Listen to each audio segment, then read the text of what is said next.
heard of some snakes in the grass. Let them know we on they ass. So I'm trying to get to the bag. If I see the look in your eyes, then me and my niggas gon' lash. I get that itch in the street like a rash.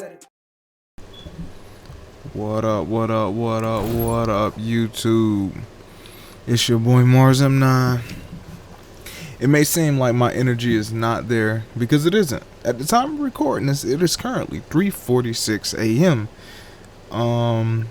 I thought about and contemplated not doing it, because the reality is I wanted to do the prediction with at least one of the boys, but couldn't really make that happen, so I just said, F it. I'll just do the predictions myself. For WWE Wrestlemania. What up, guys? I couldn't do the prediction with none of the boys, so I decided I'm gonna do them myself. WrestleMania 38 predictions and possibly spoilers. All right, it is 3:47 a.m. and I'm kind of tired. I low-key slept through SmackDown. I'm not gonna talk about it. I literally fell asleep during SmackDown because I was so agitated and getting a headache from everything. Because Finn Balor, Andre the Giant Memorial Battle Royal, and losing to Austin Theory. Ricochet participates on a SmackDown instead of WrestleMania itself with the Intercontinental title. It literally put that Intercontinental title in a ladder match every WrestleMania. Please.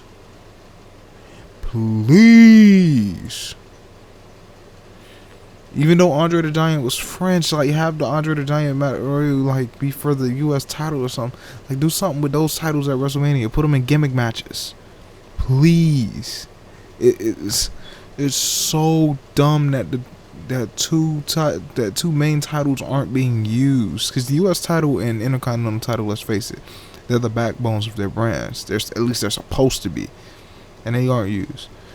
But what can I say? What can I do? Absolutely nothing. But without further ado, let's get into these predictions.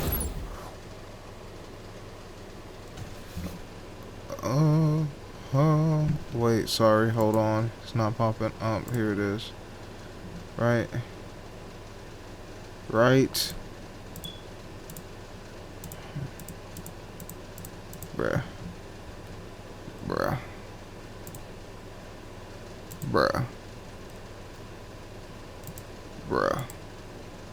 This is actually a fail. Oh. Wrong one. Ha! This is a fail, and I'm keeping it all in, not editing. Alright. Okay, for some reason that's like that. Okay, here we go. The SmackDown Women's Championship. Ronda Rousey. This is starting with Saturday, obviously. SmackDown Women's Championship. Ronda Rousey versus Charlotte Flair. I have been so disconnected with this match. I'm not interested. Ronda Rousey's promos, it sounds like she doesn't even want to be there. Like, she's supposed to be the face, and it's almost as if she's portraying a heel. So if anything, I'm predicting Ronda Rousey wins with some type of double turn happening, because if they're gonna have Ronda Rousey in WWE for the long run, there's no way, with the attitude that she exudes, there's no way she needs to be a babyface or a face at all in that matter. So therefore, turn her heel. Oh my god, this shit is blinding me. Oh my god, it's so bad. I don't think you understand how bad it actually is. The Raw Women's Championship match.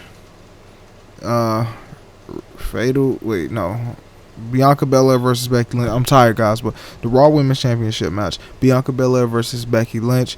I say here, Bianca finally gets her title back. Gets it back, because Becky Lynch has been stale to me. Becky Lynch has been stale ever since she was forced to drop the man gimmick and become big time Bex. She's been completely stale to me. And It's so many things that they're trying to do with her that's clearly not working. They're trying to like take pieces and bits from other people's current stories or gimmicks and place them on Becky and have her do them, thinking that they're gonna work, and they're not working, and it's bad. Like, you know, I feel like the man gimmick should still be her thing. Maybe not call it the man, but like have her be Becky effing Lynch. Literally, just F comma N, like the ECW thing. Easy. It just like they have Seth freaking Rollins. Like you, that can be the little connector. Something. This big time Bex thing is not it. SmackDown Tag Team Championships. Shinsuke Nakamura and Rick Boogs versus the Usos. And here, Shinsuke continues his streak of bad luck at WrestleMania when he loses. Him and Rick Boogs lose to the Usos. And one of them possibly turns on the other, and we get a little Rick Boogs Shinsuke Nakamura feud. Nah, I don't want that. I like them as a tag team. I say they lose here and then gain the titles in the next pay-per-view too. The KO show with Stone Cold Steve Austin. I'm expecting both men to stunner each other somehow, some way. Rey Mysterio and Dominic Mysterio versus The Miz and Logan Paul. Now, I'm somewhat interested in this. I don't like Logan Paul, and I'm gonna openly say that I don't like Logan Paul.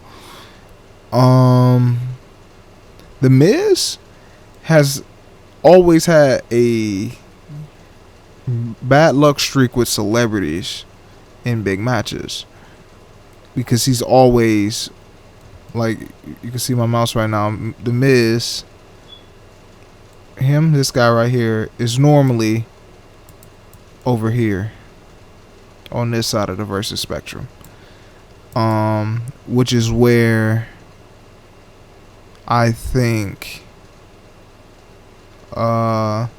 this is where I think his streak gets turned around. The Miz and Logan Paul take the win and defeat Dominic and Rey Mysterio, starting to bring back that little show of division between the Mysterios. Seth Rollins versus a mystery opponent. This title ring a bell? Because my prediction is that this mystery opponent wins, and there is going to be a long-term feud between Seth Rollins and this mystery opponent. And Vince picked this opponent because he realized that wrestling has more than one royal family. And this mystery opponent for Seth freaking Rollins is gonna be none other than the son of the American Dream, the baby brother of the Natural. His opponent is going to be the American Nightmare, Cody Rhodes. It's almost so obvious that it's probably not going to be the case somehow. But yeah, my prediction is Seth Rollins versus Cody Rhodes, and Cody Rhodes takes the win in kind of like that Undertaker John Cena style fashion, where it's gonna kind of be a squash. Nah, who the hell am I kidding, man? Seth Rollins and Cody Rhodes are going to put on a banger. Cody Rhodes is gonna get the win, and that feud is gonna continue on, and this is gonna be something that I'm invested in. All right, next we got Drew McIntyre versus Baron Corbin, and Drew gets the win. I don't even want to continue talking about this. There's so much going on around this that's bothering me. Hopefully this like ends the Happy Corbin thing, brings back Baron Corbin, makes him the lone wolf, and have and you know, have Riddick Moss turn on him and become Riddick Moss again, and then have Baron Corbin come out the next week. Like, I knew I couldn't trust anyone. I knew I should have always remained the lone wolf, and go back to the lone wolf gimmick and make it work this time, because it was working last time. And Riddick Moss, have him be that cocky, snobbish jock like hell, and I promise you it'll actually be good. So I'm not that interested in the match, but I am interested in the possible outcome. Next we have Kofi Kingston and Xavier Woods of the New Day versus Sheamus and Ridge Holland. Kofi and Woods win. You know, Woods been out for a while. Have him come back at Mania in his first big match of the return, and have him take a W. There's nothing much I can really say about that. This is actually hard, because seeing Kofi Kingston's name, or the New Day in general, on a pay-per-view card and not having much to say about it, it's actually kind of depressing, because normally they have like some type of role that's like talked about, but you know, it is what it is. I hope this isn't the order, by the way. Well, obviously it's not the order. Looking at that one, never mind. Ignore that. On Sunday, night 2, winner take all. We're gonna have Brock Lesnar, the Beast Incarnate, the mayor of Suplex City, versus the big dog, Roman Reigns, the tribal chief of the Island of Relevancy, in a winner takes all match for the WWE World Heavyweight and Universal Heavyweight Championships, where Roman Reigns takes the W and sends Brock on another vacation. But this time I'm actually going to miss him, because I have enjoyed Brock this time around. I have genuinely enjoyed Brock Lesnar this time around. Alright, next, Johnny Knoxville versus Sami Zayn in the Anything Goes match. I'm predicting a shit ton of shenanigans and funny moments in this match, where Johnny Knoxville does get the win over Sami Zayn. Triple threat tag match for the Raw Tag Team Championships. RK Bro versus the Street Profits versus the Alpha Academy. This is a really tough one. Where this time I say Street Profits take the win. Resulting in RK Bro finally splitting up at the expense of a Randy Orton heel turn again. No. I want the unexpected at a Riddle heel turn. But it doesn't line up with what else I'm about to say.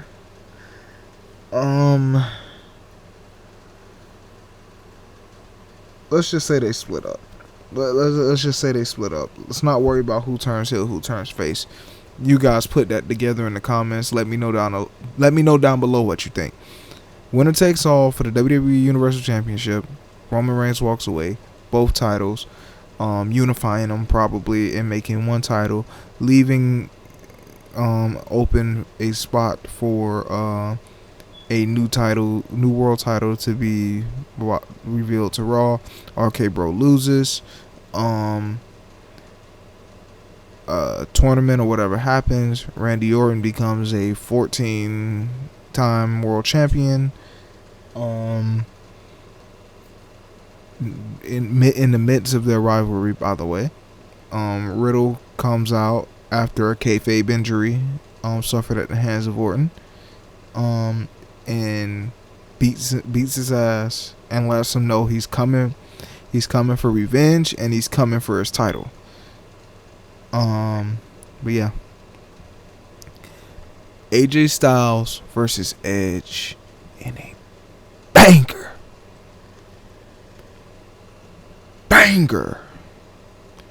of a match. A dream match that I have wanted since I was in the 4th or 5th grade. Don't remember which one, but I have wanted this since I was in elementary school. I got one back in the day, which was AJ Styles versus Jeff Hardy. I got that one back then. Easy clap. Happened to TNA. Easy clap. It was good. Didn't mind it. Happy about it. AJ Styles and The Undertaker. Got it. Happy about it. Satisfied. AJ Styles versus Edge is actually on a it's funny because there's a poster on the back door or front door of my house, on the inside obviously, that I made when I was in elementary in 4th or 5th grade. I'm pretty sure it was 4th grade. That shows like my fate, that I crossed out all of the actual questions on it, like, because it was like a pre-made poster with questions. I crossed out all of the questions on it and just listed off my favorite superstars and dream matches, and this is one of them. Those were some of them. They happened. This was really one of them, because back then no one thought they would happen. So AJ Styles versus Edge, dream match. This is a tough one. I want to say Edge gets humbled, but Edge does kind of need this win. He doesn't, but he does. No, AJ needs this win. Yeah, AJ. My prediction is AJ defeats Edge. Bobby Lashley versus Omos.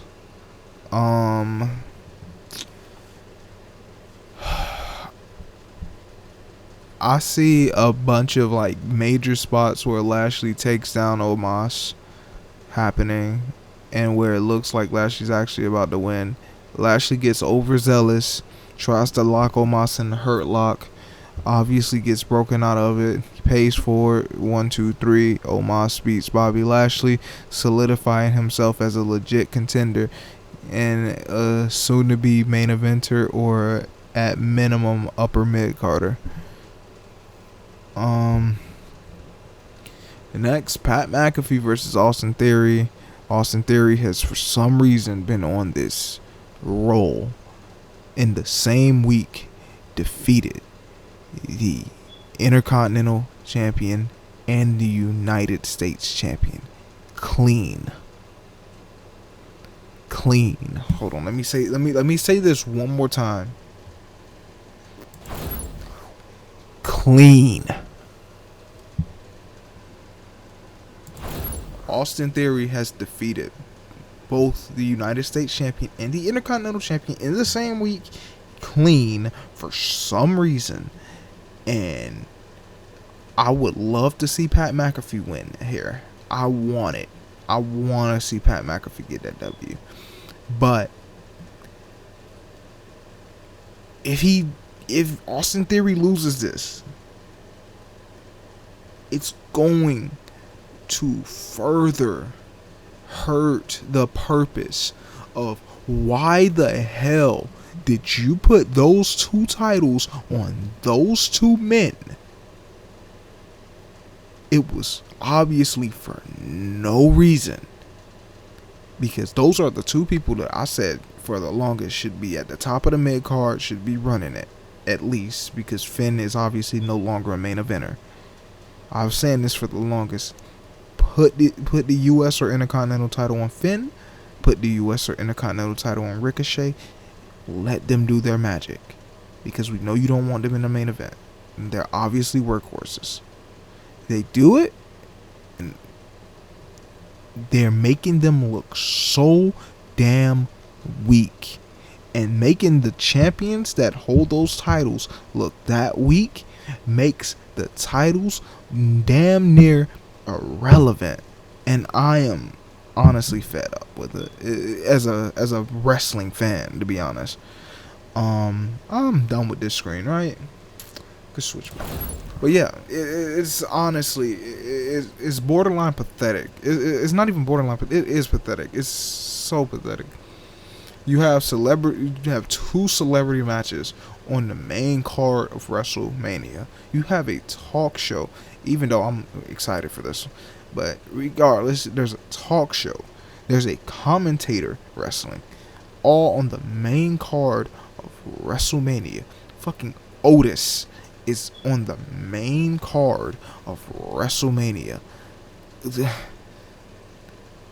A fatal 4-way for the Women's Tag Team Championship.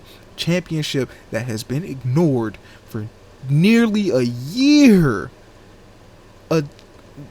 A championship where the division only consisted of 2 women total, and those 2 women were the champions for the longest. A division that consists of WWE constantly putting together makeshift teams because they decide to break up tag teams that they had already created and established in NXT. Case in point, Shotzi and Knox. They weren't established in NXT, but they were brought in together.